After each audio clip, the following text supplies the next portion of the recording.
بسم الله الرحمن الرحيم.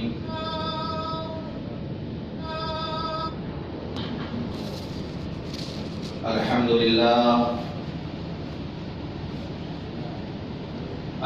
لله رب العالمين، والصلاة والسلام على سيد الأنبياء والمرسلين وخاتم النبيين سيدنا محمد وآله وصحبه أجمعين، ومن تبعهم بإحسان ودعا بدعوتهم إلى يوم الدين. أما بعد، عن ابن عباس رضي الله عنهما أن رسول الله صلى الله عليه وسلم قال: يدخل الجنة من أمتي 70,000 بغير حساب، هم الذين لا يسترقون ولا يتطيرون وعلى ربهم يتوكلون. رواه البخاري ومسلم أو كما قال عليه الصلاة والسلام. محترم بزرگوں، دوستوں اور دینی بھائیوں، اس کائنات میں جو کچھ ہوتا ہے اللہ کے حکم سے ہوتا ہے. اللہ کے حکم کے بغیر نہ کوئی پتا گر سکتا ہے، نہ کوئی ذرہ اڑ سکتا ہے. جس کو جو کچھ ملتا ہے یا نہیں ملتا، پہنچتا ہے یا نہیں پہنچتا، یہ اللہ کے حکم سے ہوتا ہے. ظاہری اسباب، ظاہری جو ذرائع ہیں، جو اسباب ہیں، ان کی حیثیت صرف اتنی ہے کہ یہ چیزوں کو ہم تک پہنچانے کے اللہ کے بنائے ہوئے ذریعے اور راستے ہیں. جس طرح ہمارے گھروں میں پائپ لائن بچھی ہوئی ہے، پائپ کے ذریعے گھر میں پانی جاتا ہے، تو پائپ جو ہے وہ پانی پہنچانے کا صرف ذریعہ ہے. پانی کے آنے نہ آنے میں اس کا کوئی دخل نہیں. پانی کہیں اور سے آ رہا، یہ جو پائپ ہمارے گھروں میں گیا ہے، یہ صرف ایک ذریعہ ہے، ایک راستہ ہے پانی پہنچانے کا. یہی مثال ہے بس اسباب کی. ظاہری اسباب یہ اللہ ہی کے بنائے ہوئے ہیں. چیزوں کے ہم تک پہنچنے کی یہ سب ذرائع ہیں. کسی چیز کے ہونے نہ ہونے میں اسباب کا کوئی عمل دخل نہیں ہوتا.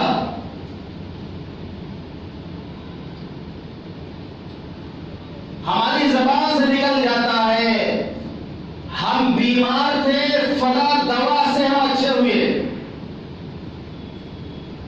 ہم بیمار تھے، فلاں دوا سے ہم اچھے ہوئے.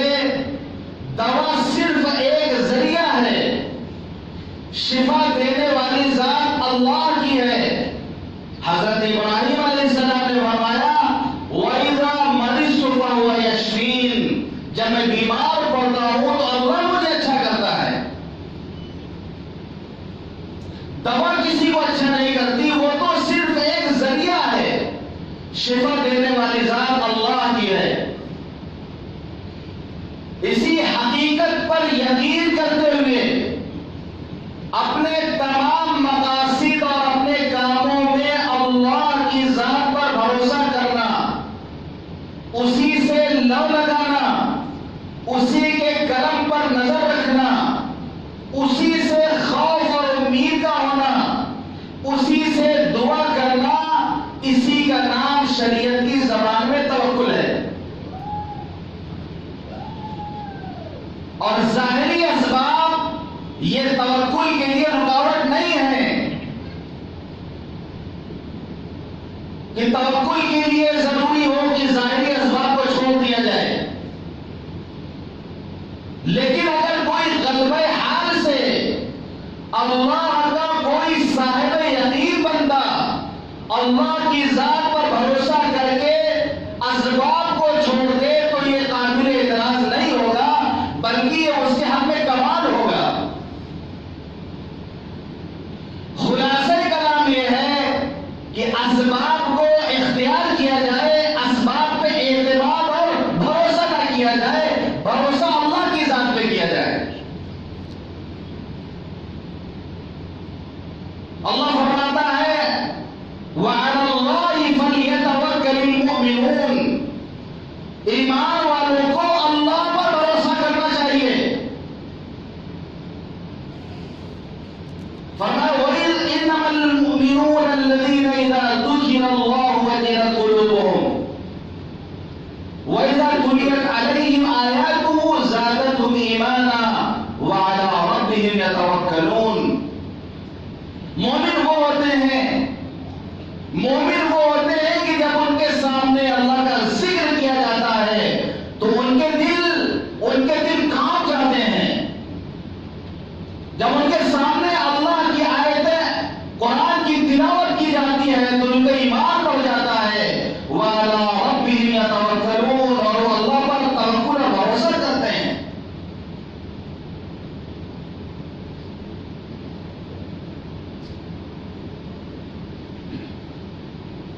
حضرت ابن عباس رضی اللہ عنہ روایت کرتے ہیں کہ اللہ کے رسول صلی اللہ علیہ وسلم نے ارشاد فرمایا، بخاری اور مسلم کی روایت ہے، اُرِسْتُ عَلَيَّ الْأُمَمْ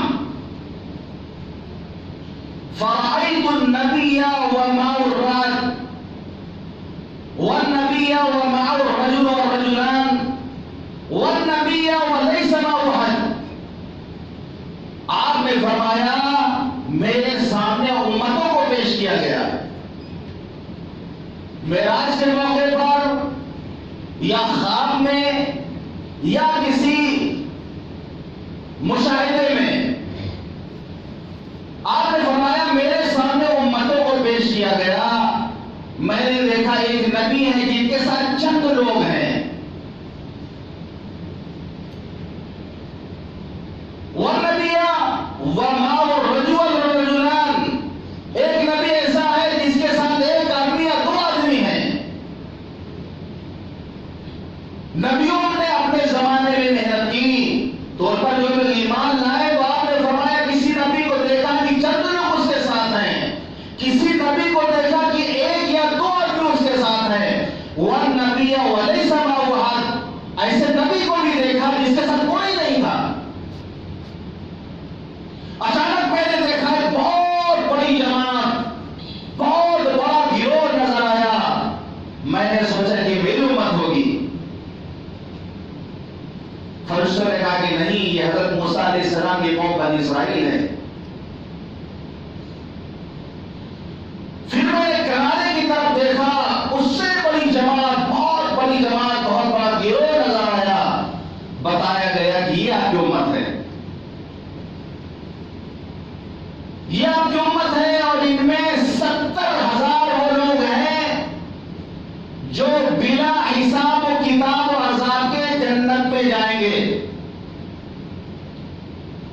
اس جماعت میں، اس گروہ میں 70,000 وہ لوگ ہیں جو بلا حساب و کتاب اور عذاب کے جنت میں جائیں گے۔ یہ فرما کے حضور پاک صلی اللہ علیہ وسلم اپنے گھر تشریف لے گئے۔ صحابہ جو مجلس میں حاضر تھے وہ آپس میں باتیں کرنے لگے کہ وہ 70,000 کون لوگ ہوں گے۔ کسی نے کہا کہ حضور پاک صلی اللہ علیہ وسلم کے صحابہ ہوں گے جو آپ کے ساتھ، جن کو صحبت آپ کی ملی رہے، آپ کی صحبت ملی اور وہ آپ کے ساتھ رہے۔ کسی نے کہا نہیں، یہ لوگ نہیں ہوں گے کیونکہ انہوں نے زمانے جاہلیت میں شرک بھی کیا تھا اور پھر اسلام قبول کیا۔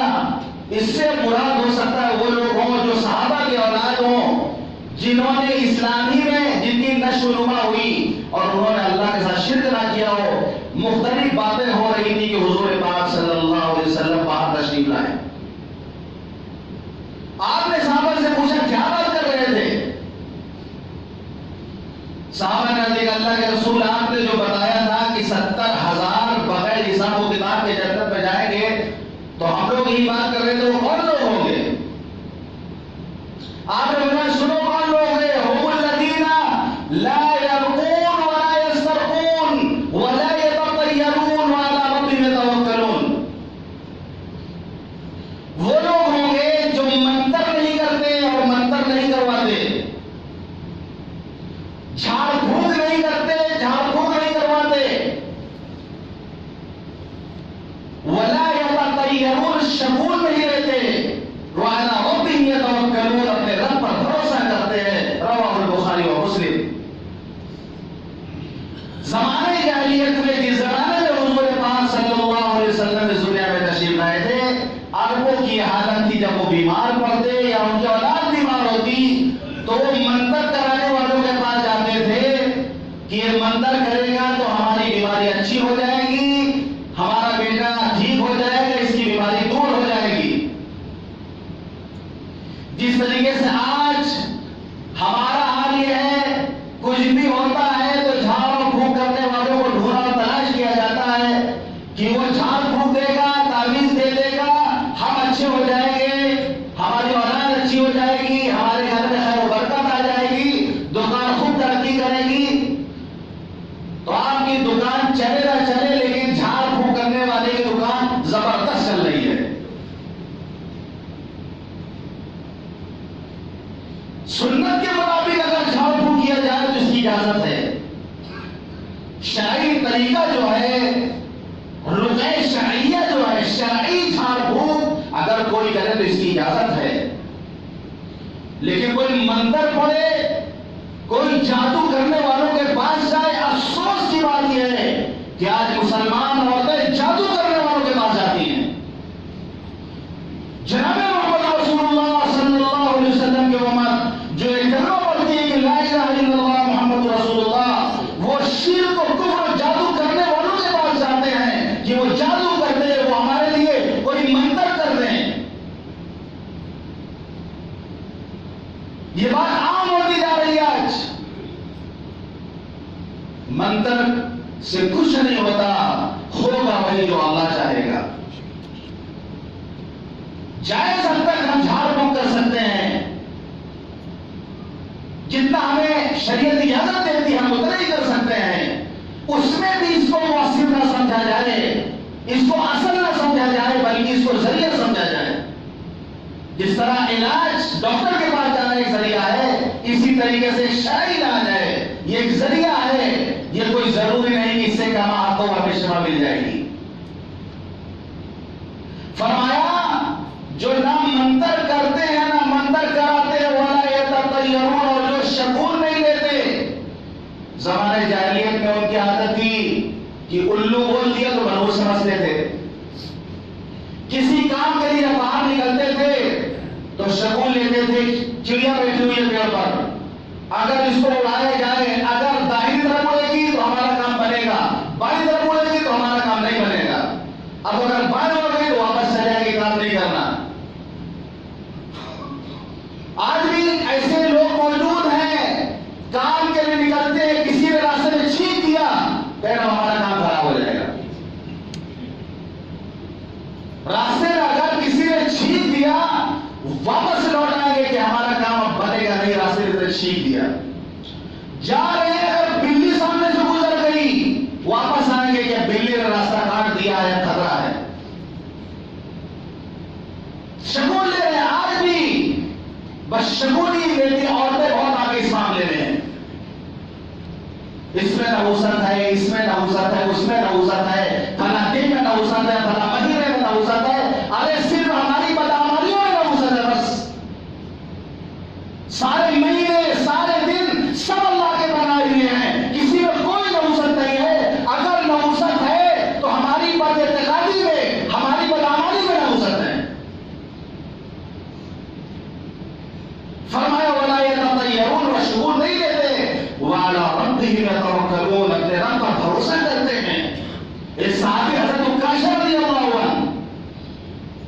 صحابی حضرت عکاشہ رضی اللہ عنہ وہ آگے بڑھے، انہوں نے کہا اللہ کے رسول دعا کر دیجئے کہ ہم انہی میں سے ہو جائیں۔ آپ نے فرمایا عکاشہ تو انہی میں سے ہو، یعنی وہ 70,000 جو بنا حساب و کتاب کے جنت میں داخل ہوں گے، عکاشہ تو انہی میں سے ہو۔ ایک دوسرے صحابی کھڑے ہوئے کہا اللہ کے رسول دعا کر دیجئے کہ ہم بھی انہی میں سے ہو جائیں۔ آپ نے فرمایا سبقک بها عکاشہ، ارے عکاشہ تو سے بازی مار لے گئے۔ عکاشہ پہلے آگے بڑھ گئے، انہوں نے پہلے پیشکش کر دی، الاول فالاول، پہلا تو پہلا ہی ہوتا ہے۔ ہمارا حال یہ کہ آگے سب خالی رہتی ہے، پیچھے نہ بیٹھتے ہیں، نماز میں آتے ہیں دیکھتے ہیں آگے کی سب خالی ہے، آگے میں پہلے بیٹھیں گے لوگ، پیچھے والے دالان میں پہلے بیٹھیں گے، آگے کیوں نہیں آنا چاہتے ہیں؟ اللہ کے لیے آگے بڑھیں گے تو اللہ ہر جگہ آپ کو آگے بڑھائے گا۔ آپ اللہ کے گھر میں آگے نہیں بڑھنا چاہتے، پیچھے رہنا چاہتے ہیں آپ۔ اگلی سب میں نماز پڑھنے کی جو فضیلت ہے وہ معلوم ہو جائے تو لڑائی لوگ کریں آپس میں کہ اگلی سب میں نماز پڑھیں گے۔ یہ بہت غلط بات ہے کہ اگلی سب خالی رہتی پہلے پیچھے والی سب بھرتی ہے۔ تو فرمایا وعلی اللہ فلیتوکل المؤمنون، ایمان والوں کو اللہ پر بھروسہ کرنا چاہیے۔ اور نبی صلی اللہ فرماتا ہے وَإِذَا عَزَمْتَ فَتَوَكَّلْ عَلَى اللَّهِ إِنَّ اللَّهَ يُحِبُّ الْمُتَوَكِّلِينَ۔ اے نبی جب آپ کسی کام کے کرنے کا فیصلہ کر لے تو پھر اللہ پر آپ بھروسہ کریں۔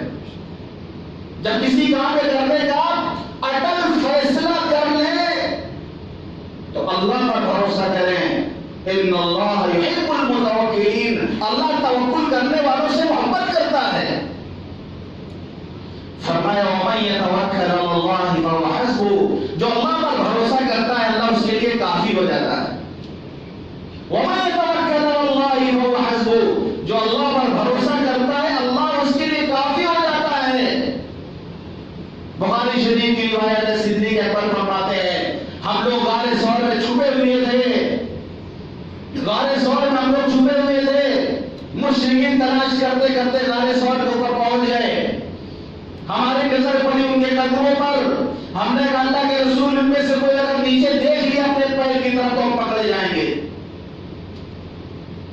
آپ نے بہت اطمینان سے فرمایا، حدیث کے الفاظ ہے ما ظنک باثنین، ما ظنک باثنین اللہ ثالثہما، ارے ابو بکر ان دونوں کے بارے میں تمہارا کیا گمان ہے جن کے ساتھ تیسرا ہوتا خدا ہے۔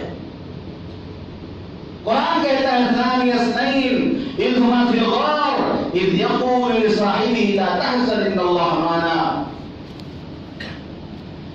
آپ نے تسلی دی صدیق اکبر کو کہ غم نہ کرو اللہ ہمارے ساتھ ہے۔ یہ اللہ پر یقین توکل ہے۔ حضرت عبداللہ بن عباس رضی اللہ عنہ روایت کرتے ہیں، بخاری کی روایت ہے کہ جب حضرت ابراہیم علیہ السلام کو آگ میں ڈالا گیا تو انہوں نے یہی کہا تھا حسبنا اللہ ونعم الوکیل، اللہ ہمارے لیے کافی ہے، وہ بہترین کارساز ہے، کام بنانے والا ہے۔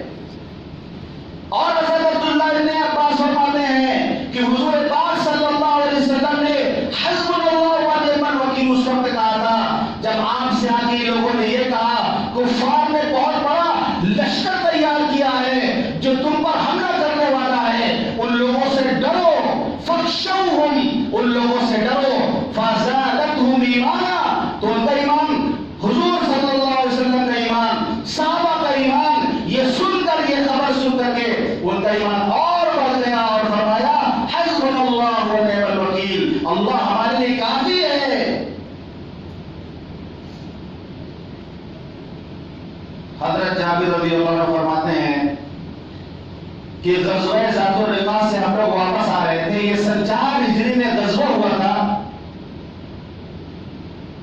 گرمی کا زمانہ تھا، گرمی کا زمانہ تھا، سواریاں نہیں تھی، ایک سواری 6 آدمی کے حصے میں ایک سواری تھی، چل چل کر کے، پیدل چل کر کے پیر کٹ گئے تھے، ناخن، پیروں کے ناخن اکھڑ گئے تھے، کچھ نہیں تھا تو اس وقت صحابہ کرام نے پیروں میں پٹیاں باندھ لی تھی، چیتھڑے لپیٹ لیے تھے، اسی لیے اس غزوے کا نام پڑا غزوہ ذات الرقاع، یعنی چیتھڑے والا غزوہ، پٹی والا غزوہ۔ جب اس غزوے سے آپ واپس تشریف لائے، گرمی کا زمانہ تھا، ایک درخت کے نیچے آپ آرام کرنے کے لیے لیٹ گئے، اور صحابہ تھوڑی تھوڑی دور پر جہاں جو سائے کی جگہ ملی، جو لوگ وہاں گئے جانتے ہیں کہ عرب میں پیڑ ہوتے نہیں وہاں پر بہت زیادہ، تو ببول کا پیڑ کہیں نظر آ جائے گا، جس کو جو سائے کی جگہ ملی وہاں آرام کرنے کے لیے چلا گیا۔ حضور پاک صلی اللہ علیہ وسلم اپنی تلوار کو اس درخت سے لٹکا کر آپ وہاں لیٹ گئے، آرام فرمانے لگے۔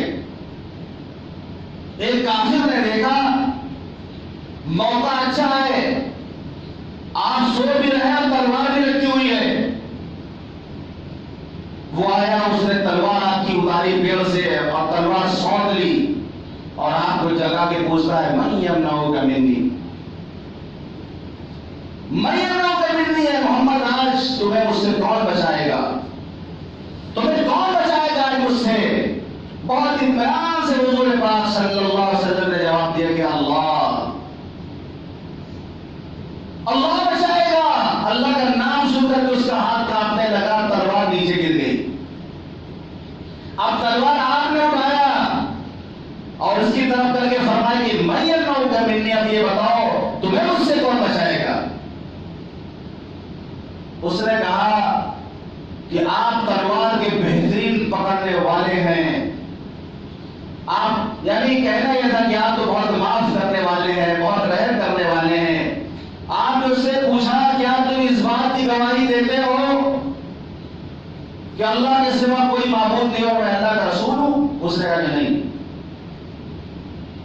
ایسے موقع پر آپ سوال کرتے ہیں کیا تم اس بات کی گواہی دیتے ہو کہ اللہ کے سوا کوئی معبود نہیں اور میں اللہ کا رسول ہوں؟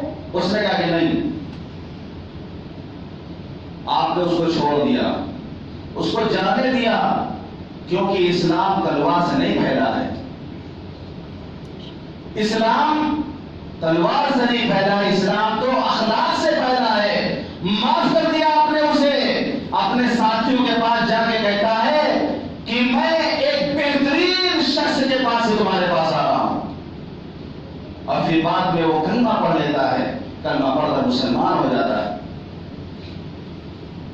تو حضور پاک صلی اللہ علیہ وسلم نے اگر توکل اور بھروسے کی دعوت دی تو اللہ کی ذات پر آپ کا کتنا یقین تھا۔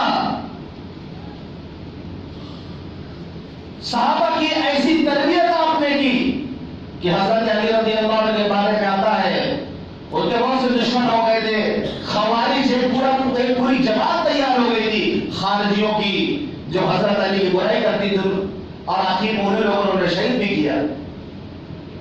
حضرت علی رضی اللہ عنہ مسجد میں نماز پڑھنے کے لیے گئے، کچھ لوگ پہرا دینے لگے، آ کر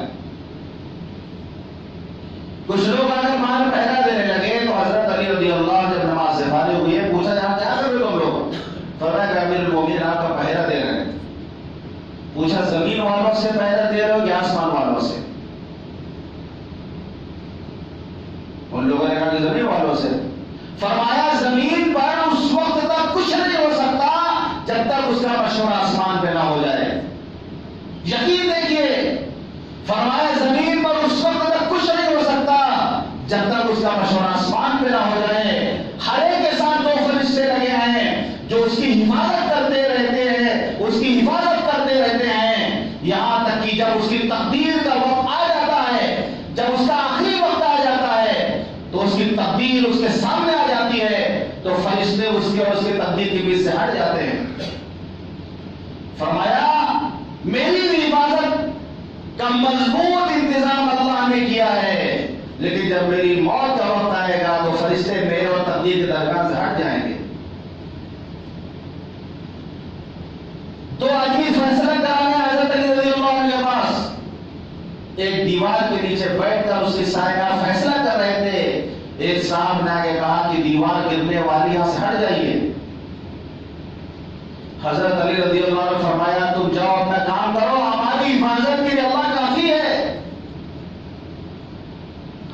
حفاظت کے لیے اللہ کافی ہے. فیصلہ کر کے اٹھے تھے کہ دیوار گر گئی. وَمَن يَتَوَكَّلْ عَلَى اللَّهِ فَهُوَ حَسْبُهُ، جو اللہ پر بھروسہ کرتا ہے اللہ اس کے لیے کافی ہو جاتا ہے. آج ضرورت اس بات کی ہے کہ ہمارے یقین میں، ہمارے ایمان میں جو کمزوری آئی ہے اللہ کی ذات کی طرف سے، اس کو مضبوط کرنے کی ضرورت ہے کہ ہمارا یقین اللہ کی ذات پہ ہو.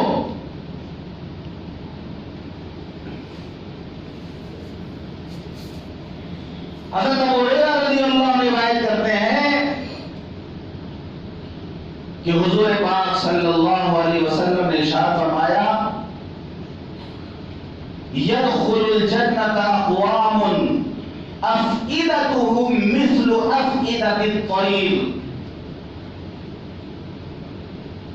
جنت میں کچھ وہ لوگ داخل ہوں گے جن کے دل چڑیوں کے دل کی طرح ہوں گے. چڑیا کا دل کیسا ہوتا ہے؟ فرمایا أفئدتهم مثل أفئدة الطير، ان کے دل، ان کے قلوب، ان کے دل چڑیا کے دل کی طرح ہوں گے. چڑیا کا دل کیسا ہوتا ہے؟ وہ کل کے لیے گھٹنا کر کے نہیں رکھتی، صبح خالی پیٹ نکلتی ہے، شام میں بھرا پیٹ واپس آتی ہے. کہ حضرت عمر بن خطاب رضی اللہ عنہ روایت کرتے ہیں کہ سمعت رسول اللہ صلی اللہ علیہ وسلم یقول، کہ میں نے حضور پاک صلی اللہ علیہ وسلم کو فرماتے ہوئے سنا، لو تتوکلون علی اللہ حق توکلہ لرزقتم کما یرزق الطیر. کہ لوگوں اگر تم اللہ پر جیسا توکل کرنے کا حق ہے ویسے توکل کرو، ویسے بھروسہ کرو، اللہ تمہیں اسی طرح رزق دے گا جیسے اللہ پرندے کو رزق دیتا ہے. لَرُزِقْتُمْ كَمَا يُرْزَقُ الطَّيْرُ، اللہ تمہیں اسی طرح رزق دے گا جس طرح پرندوں کو دیتا ہے. تَغْدُو خِمَاصًا وَتَرُوحُ بِطَانًا، کہ صبح خالی پیٹ نکلتی ہیں اور شام میں بھرے پیٹ واپس آتی ہیں. نہ کل کا ٹینشن، نہ ذخیرہ کرنے کا، جمع کرنے کا ٹینشن. صبح خالی پیٹ گھوسلے سو کر گئی، اپنی ضرورت کا رزق انہیں ملا، اس کو انہوں نے چگا، بہت زیادہ محنت بھی نہیں کرنی پڑی انہیں، اور اس کو چگا چگا کے پھر شام تک اپنے گھوسلے میں واپس آ گئے. فرمایا کہ تم اللہ پر اسی طرح توکل اور بھروسہ کرو تو اللہ تعالیٰ جس طرح پرندوں کو رزق دیتا ہے تمہیں بھی رزق دے گا. یہ محنت کم کرنی پڑے گی اور تمہارا رزق تمہیں مل جائے گا. لیکن اس کے لیے یقین کی ضرورت ہے، اس کے لیے یقین کی ضرورت ہے، اس کے لیے ایمان کی ضرورت ہے. اور ہمارے پاس ابھی اتنا یقین نہیں ہے، ابھی ہمارا ایمان اتنا مضبوط نہیں ہے، ابھی اللہ پر توکل کرنے کا جو حق ہے وہاں تک ہم نہیں پہنچے ہیں. ورنہ اللہ کے بہت سے ایسے بندے ہیں، ان کے یقین کی باتیں بتاؤں. حدیث میں آتا ہے صدقے سے علاج کرو، حدیث میں آتا ہے صدقے سے علاج کرو. ہماری سمجھ میں نہیں آئے گا کہ ہمارے پیٹ میں درد ہے یا ہمیں فلاں بیماری ہے، پیسہ غریب کو دے دی، بیماری کیسے ٹھیک ہوگی دوا کھائے بغیر. لیکن آپ فرماتے ہیں صدقے سے علاج کرو. ایک شخص کو بڑی بیماری ہو گئی، ڈاکٹر نے بتایا کہ آپریشن کرنا ہوگا، اتنا خرچ آئے گا، لاکھ 1.5 لاکھ. واپس آ کر کے اتنی رقم 1.5 لاکھ اس نے غریبوں میں تقسیم کر دیا، صدقہ کر دیا، اس یقین کے ساتھ کہ ہمارے نبی نے فرمایا کہ صدقے سے علاج کرو. بیماری ٹھیک ہو گئی، اس کی تندرست ہو گیا، اللہ نے اس کو اچھا کر دیا. لیکن وہ صاحب یقین بنتا تھا، تو اس یقین تک پہنچنے کے لیے ہمیں ایمان پر محنت کرنی پڑے گی. ایمان کے جو تقاضے ہیں ان تقاضوں پر پورا اترنا پڑے گا. کوئی بھی معاملہ ہمارے پاس سامنے پیش آئے، اگر ہم یقین کر لیں اللہ کی طرف سے ہے تو بہت سارے ٹینشن سے ہم فرصت پا جائیں گے. کوئی پریشانی آئی، کوئی کام بگڑ گیا، یہ یقین کرے کہ یہ کام تو بگڑنا ہی تھا، اوپر سے بگڑنے کا فیصلہ تھا. ہم کیا پوری دنیا مل کر اس کو نہیں سدھار سکتی تھی. سکون مل جائے گا اس کو. تو خلاصہ کلام یہ ہے کہ ہر چیز پر ہماری نظر اسباب پہ نہ ہو، اس کو ہم صرف ایک ذریعہ، ایک راستہ سمجھیں.